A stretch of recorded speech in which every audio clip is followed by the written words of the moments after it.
അല്ല എൻ്റെ കുഞ്ഞുമക്കളെ ഒരൊറ്റ കാര്യം എന്നിട്ടാണ് തീർച്ചോളാം. നിങ്ങൾ കേട്ട് നോക്കി ട്ടാ, കേൾക്കാതെ മാറ്റണ്ട. അപ്പൊ നഷ്ടാണ് നിങ്ങൾക്ക്. അപ്പളേ എപ്പോൾ നോക്കിയാലും ഉമ്മാക്കും ഉപ്പാക്കും പരാതി ചെയ്യുന്നു. ഞാൻ ആകെ കച്ചറയുന്നു, ആറാമ്പറപ്പിൻ്റെ കൊടിയായിരുന്നു. ചെറുപ്പത്തിൽ പൂർണ്ണ പൊട്ടിത്തെറുപ്പായിരുന്നു. ഒരു നേരം വീട്ടിലുണ്ടാവില്ല, കളിക്കാൻ പോവുക കൂട്ടുകാരപ്പം, അങ്ങനത്തെ ഒരു അവസ്ഥയിലായിരുന്നു.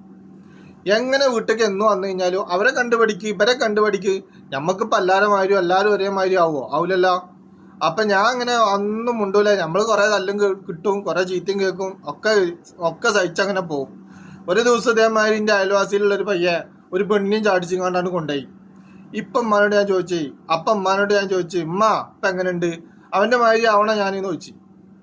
അപ്പം എന്താ പറഞ്ഞു വന്നതെന്ന് വെച്ച് കഴിഞ്ഞാൽ, അപ്പുറത്തെ കുട്ടികളതൊന്നും കണ്ടിട്ട് നമ്മളെ മക്കളെ വിലയിരുത്താനോ അല്ലെങ്കിൽ അവരെ മാതിരി ആവുമെന്ന് പറയാനോ നിൽക്കരുത്.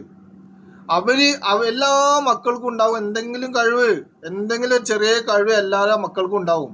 ആരെ മക്കൾക്കും ചെറിയ ഒരു കഴിവില്ലാതിരിക്കൂല. ചിലപ്പോൾ അവർ ചെറുപ്പത്തിൽ ഭയങ്കര പൊട്ടിത്തെറുപ്പുണ്ടാവും, കുരുത്തക്കേട് ഉണ്ടാവും. എല്ലാവരും അങ്ങനെ തന്നെ. ഇപ്പം നമ്മളൊക്കെ എങ്ങനെയായിരുന്നു?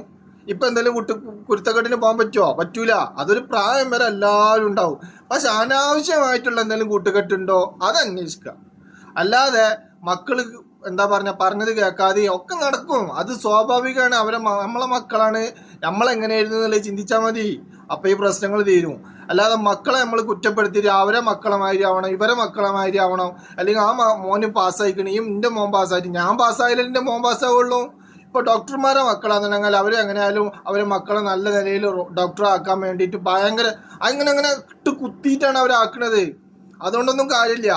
അവർ മനുഷ്യനാകുമ്പോൾ ചിലപ്പം പന്ത് കളിക്കാൻ പോകും, ക്രിക്കറ്റ് കളിക്കാൻ പോകും, അല്ലെങ്കിൽ അവർക്ക് എന്തെങ്കിലും എന്റർടൈൻമെന്റ് ഉണ്ടാവും. അതൊക്കെ ചെയ്യുമ്പോഴാണ് മക്കൾക്ക് ഒരു ആരോഗ്യം ഇതൊക്കെ ഉണ്ടാവുള്ളൂ. അല്ലാതെ നമ്മൾ ഈ കൂട്ടിലിട്ടിട്ട് പഠിക്ക് എന്ന് പറഞ്ഞു കഴിഞ്ഞാൽ മക്കൾക്ക് ബുദ്ധി ഉള്ളത് പൊട്ടനാവുള്ളൂ, അല്ലാതെ വിവരം വരുമൊന്നുമില്ല. അപ്പൊ ഞാൻ പറഞ്ഞു വന്നത് എന്താന്ന് വെച്ച് കഴിഞ്ഞാൽ, മറ്റുള്ളവരെ നമ്മൾ ചൂണ്ടിക്കാണിക്കരുത്. നമ്മൾക്ക് എന്താ കഴിവുള്ളത് അത് നമ്മൾ തെളിയിക്കുക.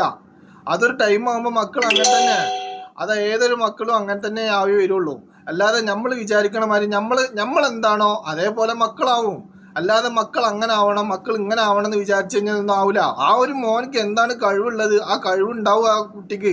ആ കഴിവ് വളർത്താൻ ശ്രമിക്കുക. അതിപ്പോൾ ചിലപ്പോൾ ക്രിക്കറ്റിലാവാം, അല്ലെങ്കിൽ ഫുട്ബോളിലാവാം, അല്ലെങ്കിൽ കായികപരമായിട്ടാവാം, അല്ലെങ്കിൽ വേറെ എന്തെങ്കിലും കഴിവുണ്ടാവും, അല്ലെങ്കിൽ വരക്കാനോ അല്ലെങ്കിൽ എന്തെങ്കിലുമൊക്കെ കഴിവുണ്ടാവും. അപ്പം അതിനെ അവരെ പ്രോത്സാഹിപ്പിക്കുക. അല്ലാതെ നമ്മൾ വിചാരിക്കണ മാതിരി നമ്മളെ മക്കളാവണമെന്ന് വിചാരിച്ചു കഴിഞ്ഞാൽ അത് നടക്കുമെന്ന് എനിക്ക് തോന്നുന്നില്ല. അതുകൊണ്ട് മറ്റുള്ളവരെ ചൂണ്ടിക്കാണിക്കാതിരിക്കുക. നമ്മളെ മക്കൾ നമ്മളതാണ് എന്നുള്ളത് ചിന്തിക്കുക. ഓക്കെ, വീഡിയോ ഇഷ്ടമായാലേ ചെറിയ ലൈക്ക്, കഥയാണെങ്കിലും തമാശയാണെങ്കിലും ഇഷ്ടപ്പെട്ടാന്ന് സബ്സ്ക്രൈബ് ചെയ്യണം കേട്ടോ.